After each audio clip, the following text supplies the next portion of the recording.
How's it going, y'all? It's 12:51 a.m. on April 13th of 2008, and I just got back from karaoke, and if I seem a little weird, it's because I'm kind of drunk off my ass. I think it must have been 10 shots. I didn't have any beer, but I just had shots and then Coke. So, I don't know, those things went down. They were like, you could feel it outlining your stomach anyway. But yeah, so... Oh, my boss was there too. That was awesome. Her son showed up too, and his wife. And they got me to sing "Truly, Madly, Deeply" for them. That was cool. I actually just gave my list of songs over to Teresa today. That's my dad's wife now. She runs the show with him, and just said, you know what, you can pick whatever song you want. So I let her do the pickings tonight. So that saved me the trouble of having to try to find something, because I'm always obsessed with, like, oh, let me see what's going to impress everybody tonight. I'm always trying to figure out the crowd, you know, and see what people like, if they're the rock crowd or if they're a country crowd or whatever. About 2 days ago, I went to Best Buy, and I got myself a DVD recorder.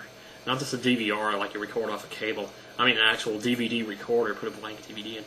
And I guess that's probably common knowledge. I don't know, people are saying, like, oh, you don't know nothing. But, so I bought all these blank DVDs. I got them sitting right here.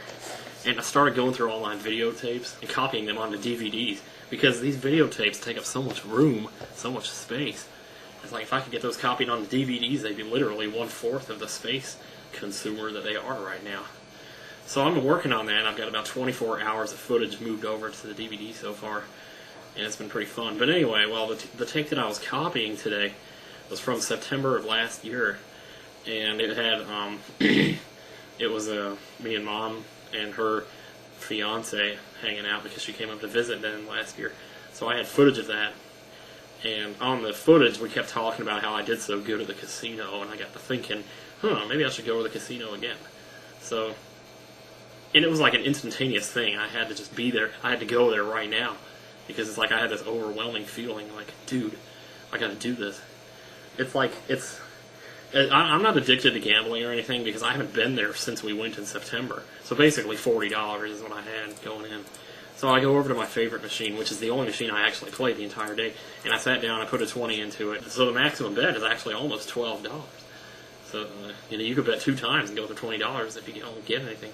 The thing is, though, most of the time you do get something, because it's almost impossible with 15 cards out there not to have some combination, 3 of a kind or something. Because what you do is you hold cards, and it'll keep those cards intact. It'll shut off the top the top and bottom rows, and you'll just spin on the middle row, and then you keep what you want, and that opens up that same card on the top and bottom row. So if you had ace, queen, king of spades, you could keep those 3, and you would get ace, ace, ace, king, king, king, queen, queen, queen, all spades, and then these 2 would flip like a slot machine. And if you got, the 10 of spades and there's a lot of different possibilities for 10 of spades and king of spades, whatever else was missing, to go across. Anyway, I take too much time explaining that. Well, I burned through that first $20 almost. Well, I'm not quite instantaneously. It was like maybe about 5 or 10 minutes it took me to do it. So I put the other 20 in, and then I realized, well, this is not going to work. I'm going to have to start up higher or something, because I have this strategy where I'll start betting low, and if I don't win, I increase the bet until I do win more than I put into it. Then I go back to 1. And that seems to work pretty well. The problem is sometimes it gets on a roll, and it'll give you several good hands in a row, and you got to be aware when something like that's about to happen, or when it is happening, should I say, and keep your bets high. Anyway, well, I burned through the $40. So I go to the ATM, I take out 100, and I go back to that machine, and I put the 100 in.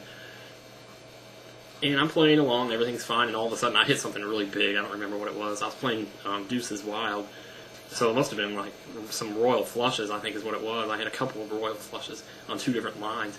Because if you have the 3 cards that you need in the last 3 spots, and in the first 2 spots you get an ace, and you get the other 2 cards on the top, you get a royal flush across the top row, and you also get one for this combination, for the line that goes this way. So that's 2 royal flushes you'll get, even though you only really got 1, sort of. And that's why I love that game so much, because you can get the same thing several times. What happened, I ended up with $197 at the end of that. So I thought to myself, well, I came in with 40, I took 100 out of the ATM, and I put it into this machine, now I got 197. So I'm basically $50 ahead, I thought. But of course I had to get greedy, so I did, and gradually over the course of about the next 20 or 25 minutes, I whittled that away to nothing. I never did go over 200, but I had a couple of good hands here and there. I was making some comebacks here and there. I looked at the guy next to me on his machine. He had like $1,043. So I don't know if he started at 1,000 or what, but I go to the ATM and I take out another 100. I go back to that same machine and I put it in, and I start betting, and I don't remember when it happened or where I was when it happened, where my balance was, but eventually it dealt me like 3 deuces and a king or something like that, and I kept all of that, and it dealt me like another king or a deuce or something. I ended up with like 5 of a kind 3 times going across the thing, and I won back like, my balance after that was like $266. I thought, okay, this is it. I'm stopping here. So I pulled out that $266 and I went back and I cashed it. So now I got the $200 in my pocket, and the 60. Well, I took a 20 out of that 60 because I thought, well, okay, I'll put this 20 in the machine and see what else I can do, because I'm not done yet. I just want to have some more fun. And if I waste it, well, then I broke even. No big deal. So I go to the 20 and I put it in, and within like 30 seconds I turned it into 60. I'm like, holy crap. And I knew right then I should have just taken that and left, but I had to be all greedy again, and I wound up whittling it down to nothing. So I basically broke even. I went in with 40, took 200 out of the ATM, and I walked out with 240. As I was driving home, I thought I was going to be all disappointed with myself. But no, as I was driving home, I was actually happy. And that's like half the time when I go there, if I get to a point where I've got like $50 more than I did when I came in, I want to go for more than that. I want to win something big because I have these big delusions of grandeur. But you know, if I would just take the 50 and walk out the door, you know, even if you've only been there for 10 minutes, you know, shit, I mean, that's better than you were doing before. That's a free tank of gas right there. So, it struck me as funny that I could break even rather than not win anything and still go home happy. And maybe I was just going home happy because all the other times that I've gone, you know, like, and I'm not the kind of person who will get on here and tell you about all the times that I've won and never tell you about when I lost. I had a video not too long ago, because didn't I have one video where I said I lost like $400 there, and then I said I don't want to talk about it? When was that? That might have been before September. I don't remember. There was a time that I went and did lose 400. To go in and then come out and break even, that's a pretty high thing to shoot for. So maybe that seems, I don't know. You know, it frustrates me because I know every time I talk like this, I come back later and say, well, you know, I say something like, you know, well, just because you have low standards of living doesn't mean you're actually happy. Or it's something where I try to say that, you know, the happiest people are just the ones with the lowest expectations. And I've never seen anybody even try to debate that. If you have low expectations, you're never going to be disappointed. So maybe that's all this is just low expectations manifesting into happiness. But I don't know.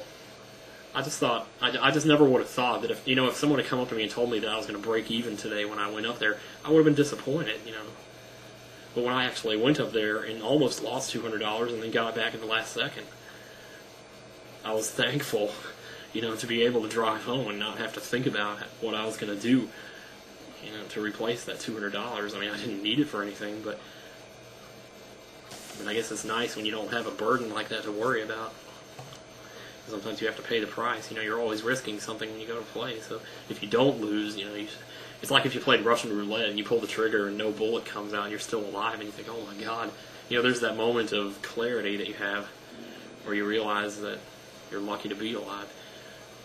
Anyway, well, that's just kind of what I was thinking about. I wanted to tell this story when I was sober, but I guess I did okay considering I'm kind of drunk. I did throw up, though, so I know, TMI.